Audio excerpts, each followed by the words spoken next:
He came to the bridge that night carrying only a letter, one he meant to burn, written to a wife and daughter he had already lost. But he wasn't alone. Across the snow-covered planks stood a young woman, holding a child, and holding on by nothing but silence. They didn't speak, not at first. But somehow, by seeing each other, they both stepped back from the edge. If you believe that even the most broken lives can find their way back to warmth, like this video, subscribe to the channel and join us for the rest of the journey. It was the kind of cold that crept under coats and into bones, the kind that made even silence feel brittle. Ethan McKay stood at the center of the old wooden bridge, his boots creaking softly on frost-stiffened planks. The wind carried the faint scent of snowmelt and pine, and in his gloved hand, he held a small cedar box. Inside it, folded, worn at the creases, and smudged from the oil of his fingers, was a letter he had written 3 years ago but never sent. A letter to a wife and daughter who would never read it. He didn't come here every night. Just on the ones he couldn't sleep. Just on the ones when the ache grew too loud for the walls of his cabin to hold it. Tonight, something in him said it was time to let go. Not of the pain. He'd long since accepted that would stay. But of the weight of words unsaid. The letter felt heavier than the box that held it. Ethan stepped toward the railing. The river below churned beneath a thin skin of ice, black water threading between breaks like veins beneath pale skin. The bridge groaned, quietly with the shifting wind. For a second he thought of stepping up just to see, just to feel the edge. Then from the corner of his eye he saw her. A woman, standing at the far end of the bridge. Slim figure wrapped in a threadbare coat. In her arms, a child, a toddler, maybe. They looked like ghosts in the snowlight. Still, silent, fragile. Ethan blinked once, wondering if grief was finally playing tricks on him. But then the woman shifted her weight, adjusting the child against her chest. Real. He didn't move. Neither did she. For a moment, the bridge felt suspended in time. 2 ends, 2 stories. 2 people who had wandered out with the same question on their breath. What happens if I don't turn back? The wind picked up and Ethan instinctively pulled his coat tighter. Across the bridge, the woman stepped closer to the railing, her profile sharp in the half-light. The child whimpered. She murmured something. Soft, soothing, practiced. Not her first night comforting tears, Ethan thought. The cedar box slipped from his fingers, hit the railing, and tumbled to the boards with a soft, hollow sound. The woman flinched. Their eyes met. She hesitated, then took a step forward. Is this yours? Her voice was low, cautious but clear, with the rasp of someone who hadn't spoken much lately. Ethan nodded, stepping toward her slowly. Yeah. It fell. She bent, down, balancing the child with ease, and picked it up. As she held it out, her fingers brushed his, just barely, but it sent a strange warmth up his arm. It had been a long time since someone handed him something without expecting anything in return. Thank you, he said, more quietly than he meant to. You come here often? She asked. He almost smiled. Only when I'm not sure I want to. She didn't flinch. She didn't ask what he meant. Instead, she glanced down at the box in his hands. Was it a goodbye letter? Ethan looked at her again. The directness didn't sting. Somehow it steadied him. Yeah, he admitted. One I wrote a long time ago. Just never got around to finishing the ending. She nodded. I never started mine. The child stirred in her arms. She adjusted the blanket around the small body with practiced tenderness. Ethan noticed her hands were raw, cracked at the knuckles. He recognized that kind of wear, the kind that came from running without rest. I'm Ethan, he said gently. She paused, then met his eyes. Claire. There was a long silence after that. Not uncomfortable, just full. The kind of silence that held more truth than most. Conversations. You okay? He asked. No, she said. But we're still here. That answer settled into Ethan's chest like a stone, but a grounding one. He looked at her, really looked. She had that worn, lovely look of someone who used to laugh often and hadn't in a long time. Her eyes were rimmed with tiredness, but clear, fierce in the way only broken things that had chosen not to shatter can be. "Do you have somewhere to go?" he asked. Claire hesitated, then shook her head. "We were headed south, but the car died 3 towns back. We've been walking. The motel's full. The church was locked. I was just—" She looked down. "I didn't think anyone would be on this bridge." "Neither did I." Ethan turned his head, looked back toward the snow-covered road, the quiet of the town behind them. His cabin, just 10 minutes down the road. Empty, silent, cold. You and the little one.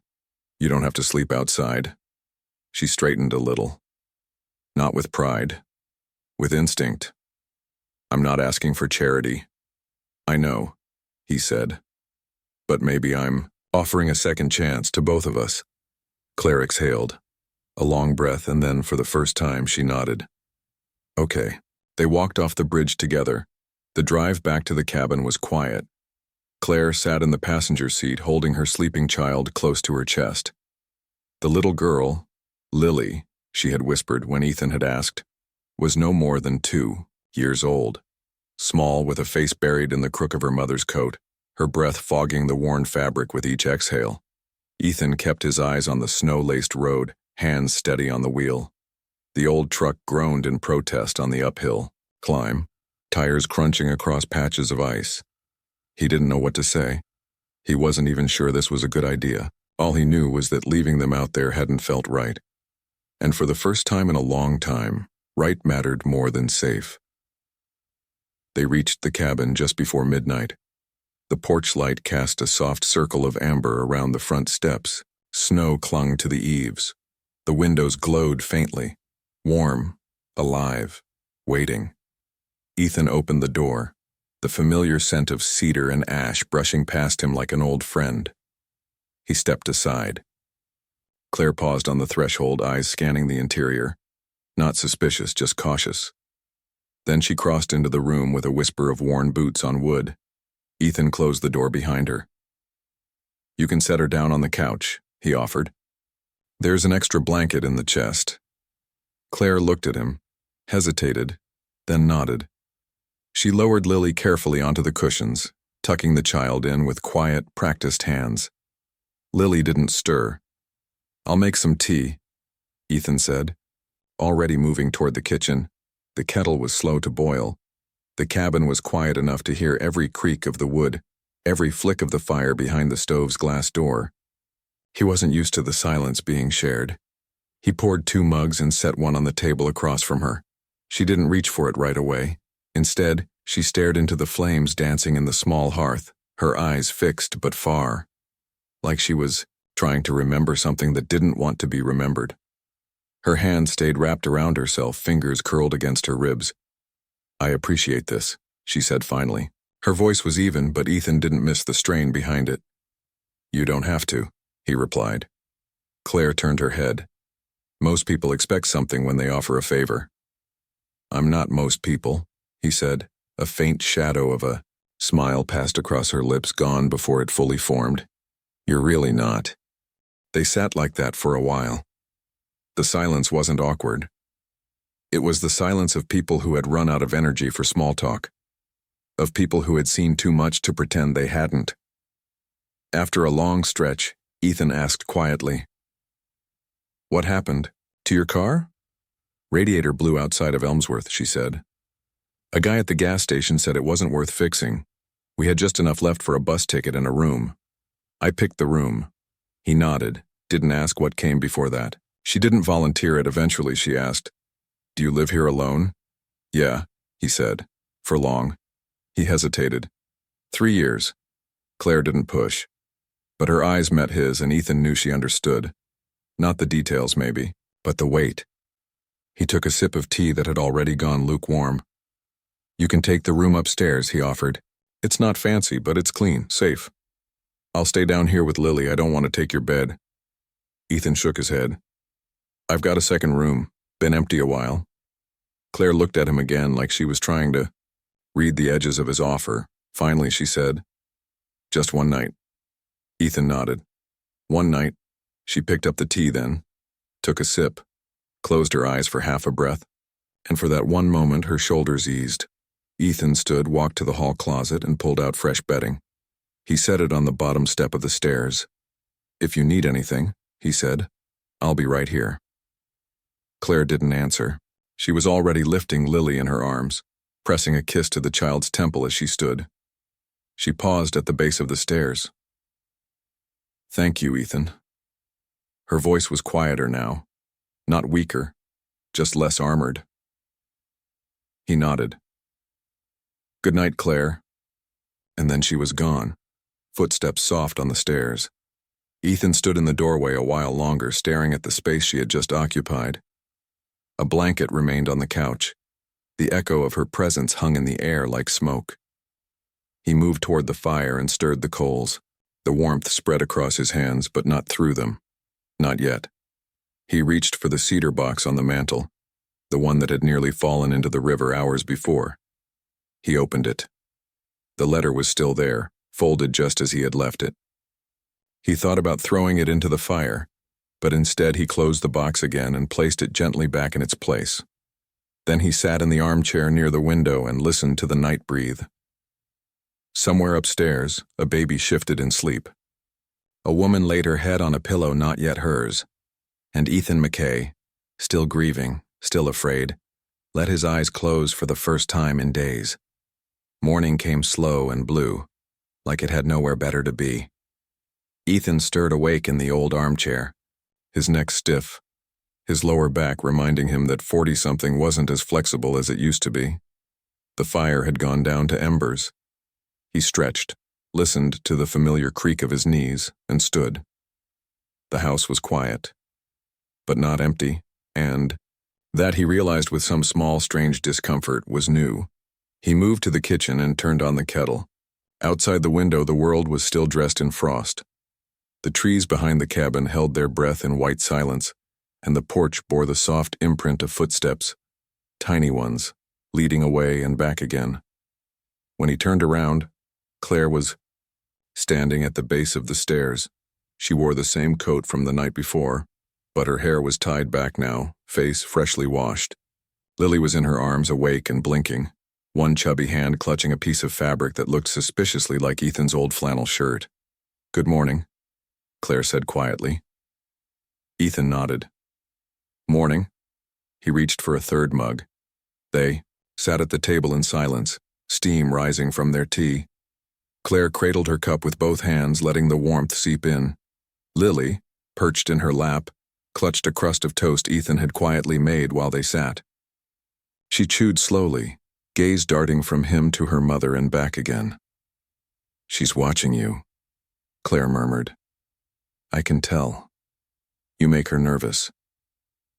Ethan looked at the child, who promptly dropped her toast on the table and blinked at him like he'd insulted her ancestors. "I tend to have that effect," he said dryly. Claire smiled, just a little, enough to wrinkle the corners of her mouth. It made her look younger, lighter. They drank their tea. Ethan thought of turning on the radio, but didn't. The quiet between them wasn't empty. It was starting to feel like space that could hold something. "Do you ever fix that leg?" Claire asked, gesturing toward the wobbly table edge. Ethan followed her gaze. "The leg's fine," he said. "It's the floor that's crooked." Claire raised an eyebrow. "That sounds like a man's answer." Ethan shrugged. "It's an old house." Claire set her cup down, leaned sideways with a practiced twist of her arm, and gave the table leg a sharp, deliberate kick. The table shifted, stilled. Ethan blinked. "You just fixed it." "I used to work in a diner," she said. "Wobbly. Tables taught me more about balance than yoga ever did." Ethan gave a low chuckle. It came from somewhere he hadn't used in a while. Lily threw her toast again. Claire sighed, picked it up, and wiped the crumbs from her lap. "Would it be all right?" Claire asked, hesitant now. "If we stayed a second night?" Ethan looked at her. He saw the exhaustion behind her steady voice. The way her shoulders had dropped just enough to hope. The way she still stood like someone prepared to be told no, and maybe he should have. Maybe the smart thing was to keep things simple, to keep the walls up. But instead, he nodded. Of course. Claire let out a breath. Not a sigh. Just something, a little softer than silence. That afternoon, Ethan repaired the screen door that had been creaking since October. Claire offered to help. He told her where the toolbox was. She handed him nails and sat cross-legged on the porch. Lily curled beside her like a kitten in her lap. They didn't talk much, but at some point Claire leaned back against the post, eyes closed, and murmured, "This place smells like cedar and something sweet." Ethan nodded. "Cinnamon. My wife used to dry oranges and cloves on the stove." Claire opened her eyes slowly. "Used to." He didn't answer. He didn't need to. That evening, over bowls of reheated soup and more tea, Lily brought out a piece of paper and began scribbling with the stub of a red crayon. Claire looked over. "What are you drawing, Bug?" Lily didn't answer. Just kept coloring, tongue sticking out in concentration.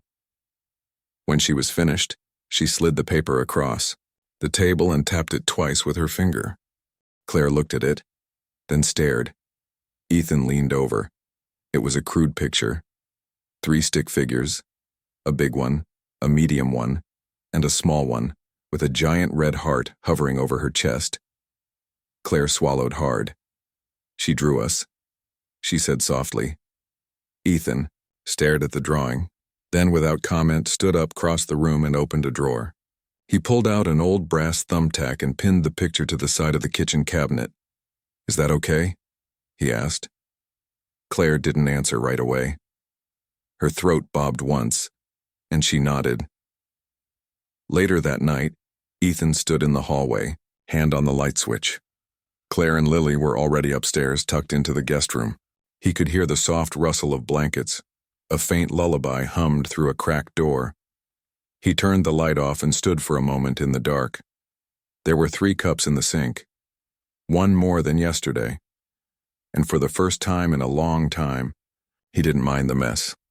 The snow came again the next morning, soft and hushed, blanketing the world in white. Ethan sipped his coffee by the window, watching it fall in slow, drifting spirals. The road in front of the cabin was already fading, beneath it, like the world was being erased and rewritten at once. Part of him found comfort in that. The idea that things could be covered over, softened, made quieter. Claire emerged from the guest room just after sunrise, Lily still bundled in sleep in her arms. Her hair was loose, her face bare. She looked tired, but less hollow.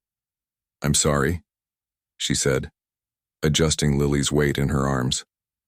"I meant to be up earlier." Ethan shook his head. "You've earned the sleep." Claire nodded but didn't sit. Her eyes swept the room as if checking for something. Danger, maybe. Or perhaps just the certainty that they were still welcome. "I made oatmeal," Ethan offered. "Not exciting, but warm." She smiled faintly. "Warm is more than enough." They ate quietly. Lily stirred and nibbled on a piece of toast. Snow tapped gently at the windows like it wanted to be let in. Later, Ethan went out to stack firewood, leaving Claire and Lily alone inside. When he returned, his gloves damp, coat dusted with white, he found Claire seated cross-legged on the living room floor, an open box beside her, Lily asleep in a pile of blankets. She didn't hear him come in. She was holding a small envelope, her fingers trembling ever so slightly. The box was filled with letters, dozens of them, most still sealed, some smudged from time and tears. There was something sacred in the way she handled them, like she wasn't just touching paper but memory itself. Ethan stood quietly, unsure if he should interrupt. But then she spoke. "I started writing to him the week after he died," she said softly, not looking up. Ethan stepped in, closing the door behind him with care. "Your husband?" Claire nodded. "Jacob." She ran her thumb along the edge of the letter, eyes far away. "I didn't know what else to do. I didn't want Lily to grow up never hearing from him. So I wrote." Ethan sat down on the opposite side of the rug, giving her space. You never sent them?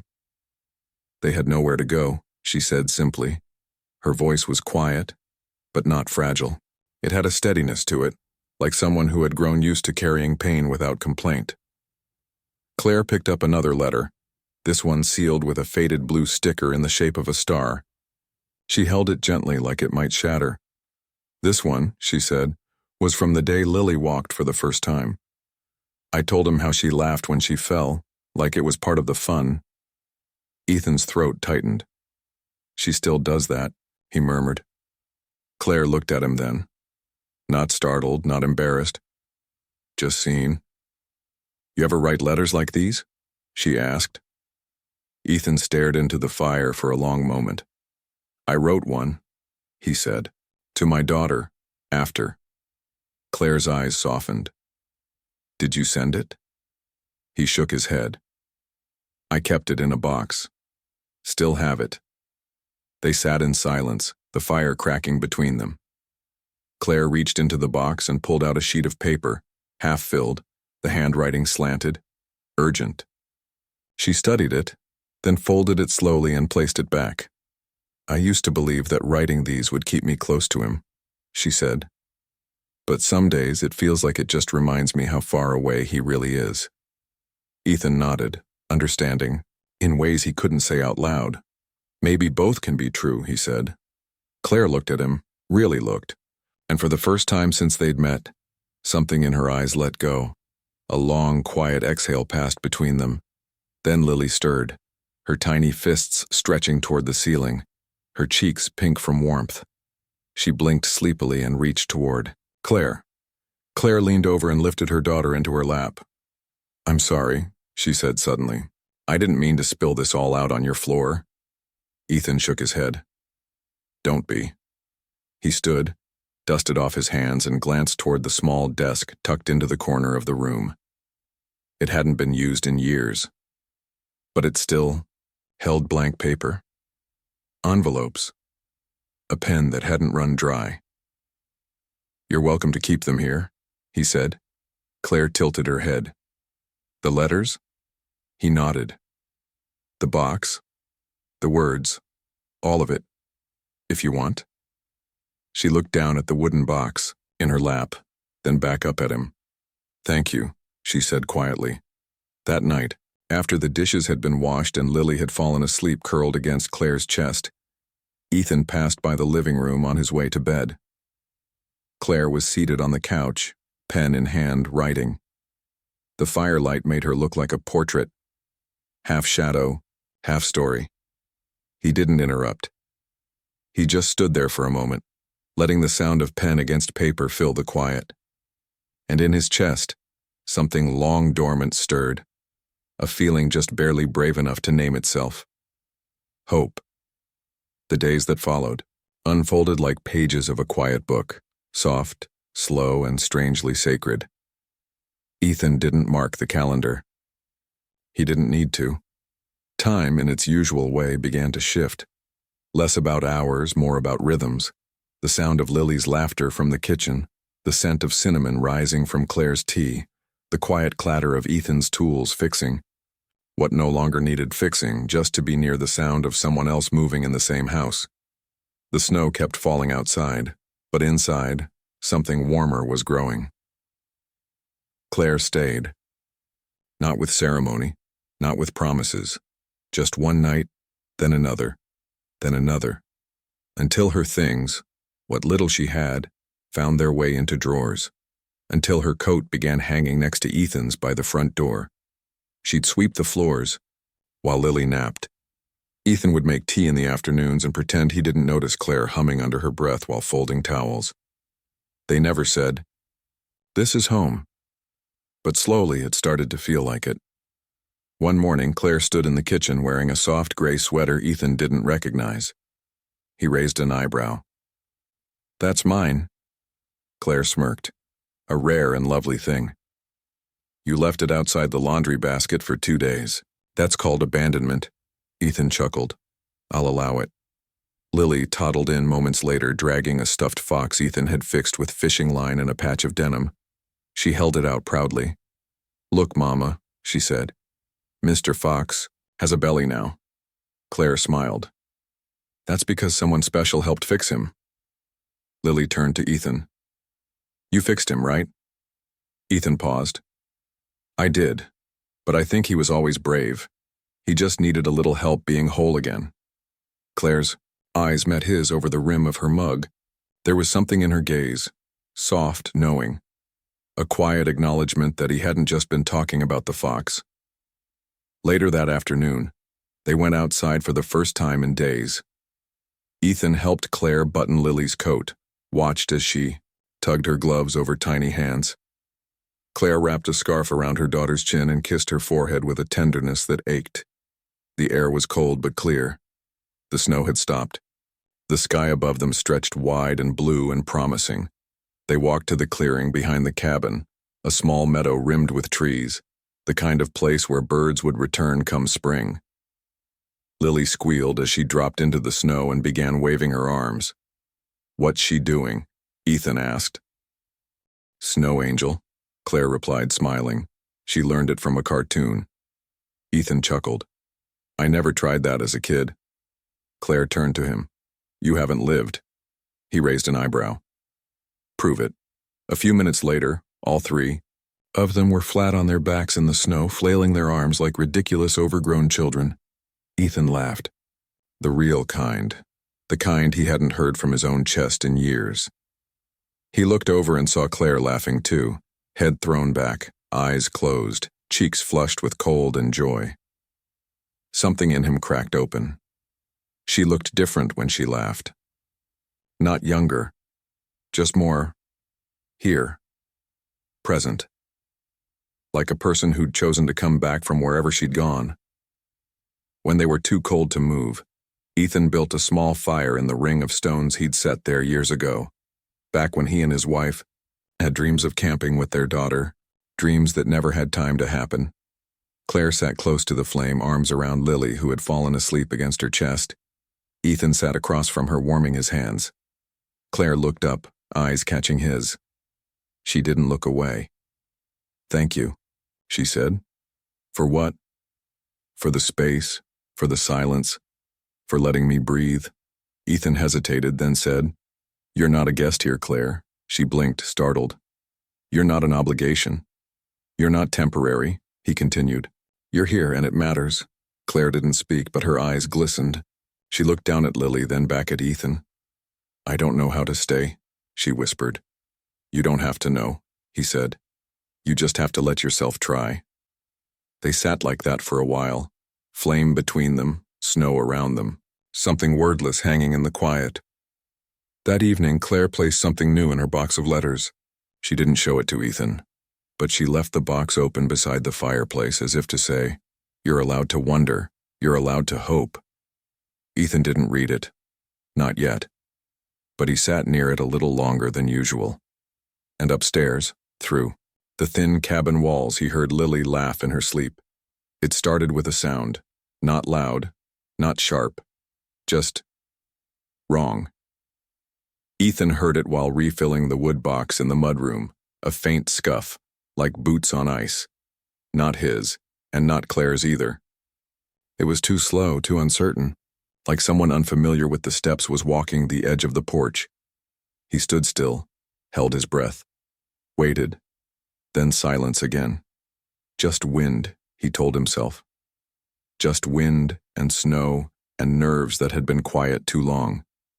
But that night, as he stepped outside to check the firewood again, he saw them, footprints, a half circle of them beneath the back window. Not deep, not fresh, but there, where they shouldn't have been. He followed them to the edge of the tree line. They disappeared into the brush. Something old and quiet stirred in his chest. The part of him that had once been trained to assess, risk, to protect others, to act. That part had been dormant since the day he couldn't protect his family. He returned to the house, locked the doors, and double-checked the windows. Claire was upstairs with Lily, reading a story about foxes in the snow. Her voice filtered down the stairs, soft, steady, unaware. He didn't tell her. Not yet. The next morning, the footprints were gone, swallowed by fresh snowfall overnight. But Ethan couldn't forget. At breakfast, Claire noticed. "You're quiet." "Didn't sleep well," he said. She nodded, but didn't press. They had an unspoken agreement. Silence was sacred until it wasn't. That afternoon, while Lily napped and Claire folded laundry, Ethan drove into town. The sheriff's office was small, a warm building of cedar and glass tucked beside the diner and the post office. The bell over the door jingled softly as he stepped inside. Sheriff David Langley looked up from behind the desk. He was 55, maybe 60, with hands that still bore the thick knuckles of a high school lineman and the eyes of someone who had seen too much to ever speak it plainly. "Ethan," he said, surprised. "Haven't seen you in a while." "Yeah, I've been keeping to myself." The sheriff gestured toward the chair across from him. "What brings you in?" Ethan hesitated, then said, "Found some footprints outside the house last night. Back window." Langley straightened a little. "You see anyone?" "No, but it wasn't me, and it wasn't her." "Her?" Ethan hesitated again. "Claire. A woman and her daughter are staying with me. Just for a while." The sheriff studied him for a beat. Didn't comment. "You think someone's watching the place?" "I don't know. Maybe." Langley leaned back. "We've had a guy hanging around the edge of town this week. Stays quiet. Says he's visiting family but won't say who. Drives a rust-colored sedan with out-of-state plates. Not exactly friendly. Not hostile either, just wrong." Ethan's pulse slowed, but not in a good way. "Keep your eyes open," Langley said. "You want me to stop by?" Ethan shook his head. "Not yet." "Fair enough. But if something feels off, don't wait. Call me." Ethan nodded, then paused before standing. "She's been through something. I don't know all of it, but I know enough." Langley nodded, his voice gentler now. "You trust her?" "I do. Then I trust your gut." That night, Ethan told Claire about the footprints. She didn't react right away, just stopped drying the dish in her hands, stared out the window over the sink. Then, "Did he find us?" Ethan's stomach turned. "Who?" "My husband's brother," she said. "Daniel. He's not a good man." She pulled the towel tighter in her hands. "After Jacob died, he tried to take Lily from me. Said I couldn't provide. That grief made me unstable. He said he'd call social services, that I should sign over guardianship." Ethan said nothing. Let her speak. He doesn't want her because he loves her. He wants control. She's the last piece of Jacob he can own. Her voice was calm. Too calm. "I left before it could become a fight. Took what I could carry and ran. I thought we were far enough." Ethan reached across the counter and took the towel from her hands. She let it go. "He's not taking her," Ethan said. Claire looked up, eyes wide and wet. "I mean it," he said. "I don't care who he is. If he comes here, he doesn't get past me." Her lip trembled, and then she did something she hadn't done since the night on the bridge. She stepped into him. No words, no questions. She just folded herself into his chest, her hands gripping the fabric of his shirt, her breath hot and shaking against his neck. Ethan held her like he hadn't held anyone in years, not like a hero, not like a rescuer, just like someone who was tired of watching people break. "You're not alone anymore," he whispered. Claire pulled back, just enough to look at him. "You're not either," she whispered. That night, Ethan moved a chair near the front window just in case. The shotgun stayed tucked behind the coat rack. The fire burned low and steady, and outside, under the trees, something watched and waited. The knock came just after dusk. 3 slow, deliberate raps on the front door, the kind that weren't looking for permission, but entry. Ethan was all ready, halfway to the door before the 3rd knock landed. Claire stood in the living room, frozen, Lily pressed against her shoulder, her small arms instinctively wrapped tight around her mother's neck.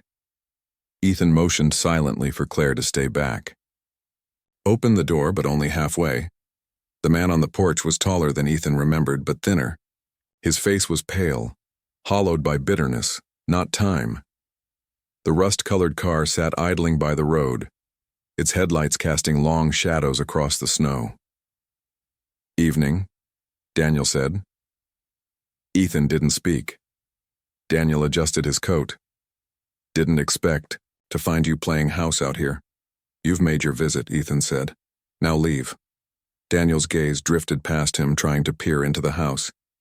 "She's here, isn't she? Claire? And the girl." Ethan didn't move. "You don't belong here." Daniel smiled, but it was cold. "I'm her family." Ethan's voice stayed low, calm. "And you lost the right to call yourself that the day you threatened to take her child." Daniel's face twitched. "I have every right to be concerned. She's unstable. Living off charity in the woods? That's no life for a kid." Claire appeared then, just behind Ethan, her chin high despite the fear in her eyes. "She's not yours to take," she said. Daniel's eyes narrowed. "You always were dramatic, Claire. I came to talk. You want to make it a scene?" Ethan stepped forward, closing the gap between them, his voice suddenly steel. "If you step 1 foot further, if you say one more word like that to her, then yes, you'll get a scene, but I promise you it's not the one you want." The wind howled down the mountain, lifting Ethan's coat at the edges. The porch creaked beneath them, two men standing in the dim gold light like opposing truths. Daniel hesitated, then scoffed. "This isn't over." "For you, maybe," Ethan said. "But she's done running." Daniel stepped back. "You're just some washed-up recluse trying to play savior. You think she's going to stay with you?" Ethan didn't flinch. "I don't think," he said. I choose her, and the little girl behind her. And if I have to keep choosing them every day, I will." A pause then. "Even if it costs me everything." Daniel stared at him for a long moment, then turned and walked back to his car. The headlights vanished down the road like a dying breath. Back inside, Claire sat on the stairs, knees pulled to her chest. Lily slept again, wrapped in a blanket that smelled of cedar and firelight. Ethan sat beside her, his own breath still uneven. "He'll come back," Claire said. "Then I'll still be here," Ethan replied. She looked at him, eyes wide. "You don't have to do this. You don't owe us anything." "I don't," he said, "but I want to." Claire swallowed hard. "Why?" His voice dropped, roughened with something older than grief. "Because I thought I couldn't love again. Because I thought what I lost was the last thing worth holding on to. But then you showed up, and you reminded me what it feels like to be needed, not pitied, chosen." He looked away for a moment. "I thought I'd forgotten how to be part of something. But then Lily held out her fox and asked me to fix it like it mattered, and you let me hand you tea like it meant more than heat." Claire blinked, tears finally rising. "I thought I was invisible," she whispered, "like I'd slipped through the cracks and no one noticed." Ethan turned toward her, his voice shaking. "I see you, Claire." He reached for her hand. She gave it to him. Outside, snow had begun to fall again, silent, soft, indifferent. Inside, two people sat side by side, breathing the same air, sharing the same heartbeat for the first time in years. And in the quiet, somewhere between fear and firelight, Claire leaned into him. Not as someone who needed saving, but as someone who had finally found a place to stop running. A place where arms didn't cage but cover. A place where the wind could still howl, and yet she would not be alone. It happened in the middle of the night. No warning. No footsteps. No words. Just smoke. Ethan woke first, his instincts, long asleep, jerking him upright before his eyes were even fully open. The scent hit him a half second. Later, sharp, acrid, wrong. Fire. He didn't hesitate. He was on his feet before the second breath, running to the hallway, shouting Claire's name. Smoke already slithered along the ceiling. Sparks danced in the narrow gap beneath the bedroom door. Claire burst from the guest room, Lily clutched to her chest, eyes wild. Out! Ethan barked. Back door, go now! She didn't argue. He grabbed his boots with one hand, threw on his coat with the other, and snatched the fire extinguisher from the closet. But as soon as he opened the kitchen door, he saw it. Flames, licking up from the back porch like a serpent rising from snow. Bar, woodpile, the shed, all engulfed. No accident. Someone had doused it with accelerant. This was no spark from the stove, no forgotten candle. This was deliberate. He bolted outside to cut the fire off from the cabin wall, but the heat was already roaring, impossible to reason with. He aimed the extinguisher low, sweeping wide, shouting, to no one but the night. But it was too late. Claire screamed his name from the front yard. He turned and ran. They stood together on the edge of the field, shivering in their coats, barefoot in snow, watching the house they hadn't yet called home go up in flames. Lily sobbed into Claire's shoulder. Claire's eyes were dry, but that made it worse. Everything, she whispered. Ethan didn't speak. He watched the roof cave inward, the box of letters, the red crayon drawing on the cabinet, the wooden table he'd fixed. Gone, ash and ember, and memory. Claire sank to her knees, clutching Lily, and for a moment, Ethan was certain she would break. But then she reached into her coat pocket and pulled out something singed, half-curled from heat. It was one of her letters, the edges charred, the ink blotched but legible. She stared at it as if trying to remember how it felt to write it. Then she looked up at Ethan. You said something once, she said, voice hoarse. You said you'd choose us even if it cost you everything. He nodded, still breathless. She held out the page. This is everything, and it's still here. By sunrise, the fire was out. Sheriff Langley arrived with volunteers from the fire crew. The blaze had spared the trees, but the house was a skeleton.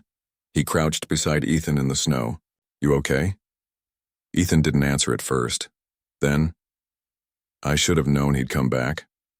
Langley nodded. We'll find him. He made a mistake doing this here. Ethan looked over to where Claire sat wrapped in a blanket. Lily, cradled, in her lap. Everything she had left was in that house, Ethan said. Langley placed a hand on Ethan's shoulder. Not everything. That afternoon the community came, not with fanfare or questions, just quietly, like snow falling after silence. Bags of clothes, casseroles in foil, spare blankets, offers of tools. A retired couple offered a camper to sleep. The high school janitor brought a stack of donated lumber from a renovation project. Mrs. Dawkins from the bakery walked up with a single item in her hands, a small wooden box. I found it in the edge of the snow, she said. Still intact. Claire reached out with trembling fingers. It was her letterbox, scorched along one side, damp, charred, but still here. She opened it slowly. Inside, only one letter had survived fully, the one she'd written the morning before. The fire. She read the first line aloud, tears slipping freely now. I don't know how to stay, but I want to learn. Ethan knelt beside her. He didn't ask what it said. He didn't need to. He reached into his coat pocket and pulled out a small item. A photograph, protected inside a zippered sleeve he always wore around his neck. It was Lily's crayon drawing. He had taken it down the day before to press flat between pages of a book. He handed it to Claire. She stared at it like it was a miracle. Maybe it was. That night they slept in the camper behind the remains of the house. The mattress was lumpy, the air cold, but they were together. Lily curled between them, her fingers wrapped around Ethan's thumb, not letting go. Claire couldn't sleep. She lay on her side, facing him. I'm sorry, she whispered, for bringing this danger to you. Ethan turned toward her. You didn't bring it, you survived it, and you're not alone anymore. She blinked, tears pooling again. I didn't think I could lose everything twice, she said. But this hurts less, because I didn't lose you. Ethan reached across the blankets, brushed a tear from her cheek. Then let's build something new. She didn't say yes. She didn't need to. Instead, she pressed her forehead to his, closed her eyes and exhaled. A promise, not in words, but in presence. Even after fire. Even in the cold. They were still here. It started with a hammer. A soft knock of metal on wood, just after sunrise. Ethan stood in what used to be the living room, boots planted in ash, holding the first beam of the new frame in place. His breath came out in clouds. The air still smelled of soot and snow, but the sky was clean. Sheriff Langley was the first to arrive that morning, toolbox in hand. "Didn't think you'd wait for us," he said. "I couldn't sleep," Ethan replied. Langley nodded and crouched beside him, aligning a new piece of plywood. By mid-morning, the dirt road leading to the cabin was marked with fresh tire tracks, old trucks, work vans, footprints. The town had come. Not in parade, not in pity, just in quiet, competent presence. A man named Roger brought power tools. Mrs. Dawkins returned with more coffee and a tin of cinnamon rolls. 2 teenagers from the high school shop class carried lumber like they were on a mission. Someone brought insulation. Another, a window pane. No one asked for a plan. They just built. Claire stood near the edge of the clearing, watching it all unfold. She wore Ethan's coat again. Lily nestled on her hip. Her cheeks were flushed from cold and disbelief. They just came, she said, more to herself than anyone else. Ethan walked over, wiping his hands on a rag. "This town has long memory," he said, "and a good heart." Claire looked at him. "I don't know how to thank them." "You don't have to, but I want to." He reached into the pile of salvaged wood, pulled out a piece of smooth pine no bigger than a shoebox. "Then let's give them something that gives back."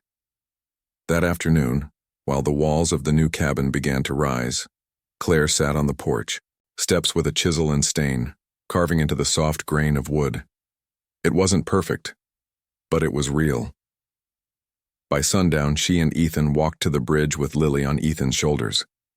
They mounted the box on the bridge's railing, secured with thick screws weatherproofed sanded to a shine. It had a simple sign burned into its front panel, for letters that had no place until now. Inside, a stack of blank paper, envelopes, a pen. That night, under a sky scattered with stars, people from town wandered up one by one. No fanfare. No music. Just quiet footprints. Folding chairs. Thermoses of cocoa. They dropped notes into the box, one by one. Notes to fathers they never forgave. To wives they never properly grieved. To children they couldn't save. To dreams that had slipped through their fingers. Claire watched with tears in her eyes. Lily fell asleep on Ethan's chest. Ethan watched Claire, and something in him whispered, "This isn't just about a house anymore." Over the next days, the house rose inch by inch. Ethan and Claire didn't speak much about what had been lost. They didn't need to. They cooked on a hot plate set up on the porch, slept in the camper, showered at the town rec center when the pipes froze. And through it all they laughed sometimes, smiled often, and held on, gently but steadily. Lily colored new drawings, now with 4 figures, Claire, Lily, Ethan, and a tree. When she gave it to Ethan, she pointed to the tree and said, "That's where we stay." He didn't ask what she meant, he just pinned it up beside the door of the rebuilt living room. One evening, after the house had walls again, Ethan stepped inside with a box under his arm. Claire followed. "What's that?" she asked. He opened the lid. Inside, a table leg, salvaged, scorched, but not broken. It was from the old kitchen table. "I thought we could use it," he said. Claire smiled, then nodded. "Let's build another." So they did. Together, on the floor of their half-finished kitchen, beneath bare rafters and soft lamplight, they sanded and stained and steadied a new table, one that didn't match the old one. But maybe that was the point. The next morning, Lily toddled into the kitchen, dragging a folded blanket behind her. She climbed into Ethan's lap without asking and placed something in his hand, a crayon drawing. Just the bridge, and the box, and beside it, 4 hearts. No names, just the shape of something that looked a lot like family. The first real thaw came slowly, in whispers. A drop from the eaves. A patch of grass blinking up through snow. A bird call, tentative as if unsure it remembered the melody. Spring arrived the way all miracles do, quietly and with purpose. Ethan stood on the porch, mug in hand, watching as the sunlight painted gold across the trees. Behind him, the rebuilt cabin breathed gently in the morning air, pine-scented, honey-lit, still a little rough around the edges. He didn't mind the imperfections. They felt honest. Inside, Claire was humming, something slow, familiar.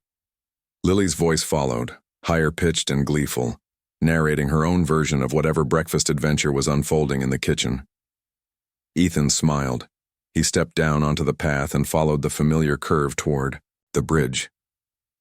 The wood under his boots was new, but it creaked in the same comforting way. The letterbox still stood at the far end, weathered now, etched with fingerprints and fingerprints of stories. Inside it were dozens of new envelopes, some sealed, some open, some written in childish scrawl. Others, so fragile it seemed the paper might cry. He sat down on the bench someone had placed there, a gift from the high school woodworking class. On the back, a small plaque read, "For the ones who needed to be heard." He reached into the box and pulled out a letter. It was marked, "To the man who stayed." Claire's handwriting. He didn't open it. Not yet. Later that afternoon, the 4 of them, Ethan, Claire, Lily, and Sheriff Langley, stood beside the bridge and planted a tree, a small one, just a sapling, its roots shallow, but promising. Lily insisted on tying a ribbon around the trunk. Ethan lifted her so she could reach. "What should we name it?" she asked. Claire knelt down beside her. "Why don't we call it the Promise Tree?" Ethan looked at her. Claire didn't explain. She didn't need to. He understood. Not a promise of forever. Not the kind you whisper in vows or carve into bark. Just the kind you make by showing up, by staying, by choosing someone again and again, even when it would be easier to walk away, especially then. That night, the kitchen table, built from the scorched leg of the old one, held 3 plates and a paper cup full of wildflowers Lily had gathered. Claire lit a candle, even though they didn't need the light. They sat together. No speeches, no grand declarations, just warmth, just belonging. Later, while Claire read Lily to sleep upstairs, Ethan stepped out to the bridge once more. He carried the letter she had written him. He sat on the bench, the tree swaying softly in the breeze behind him, and he read, "Dear Ethan, I never thought I'd write this letter, because I never thought I'd find someone who'd stay long enough to deserve it. But here you are. You didn't fix me. That's not what love does. You saw the cracks and stayed anyway. You let me take up space in your house before I knew how to take up space in the world again. You gave Lily a home before she knew what the word meant. And somewhere between the first cup of tea and the second snowstorm, I think I found something I lost the night Jacob died. I found the courage to live again. This letter isn't a goodbye. It's a beginning. If you'll have us, we'd like to stay. Not just in your home, but in your life. No promises of perfection. Just this. I'll keep choosing you." Ethan folded the letter slowly, pressed it to his chest, closed his eyes. The bridge beneath him held. So did he. The next morning, Lily skipped ahead of him down the path to the mailbox. She held something in her hand, a drawing. Ethan asked, "What's that?"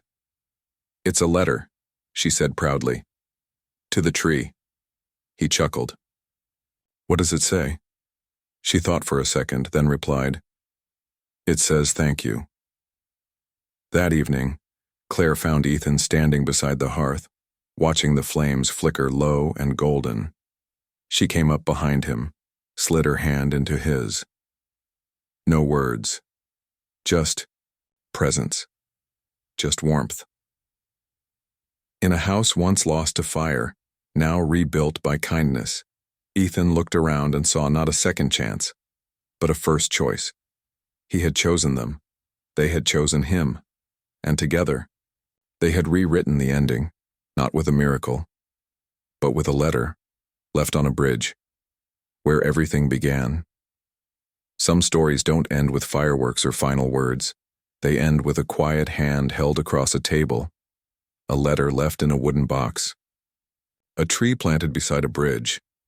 If this story found its way into your heart, please consider liking the video and subscribing to the channel. It helps us keep telling the kind of stories that stay, long after the last page turns to quiet.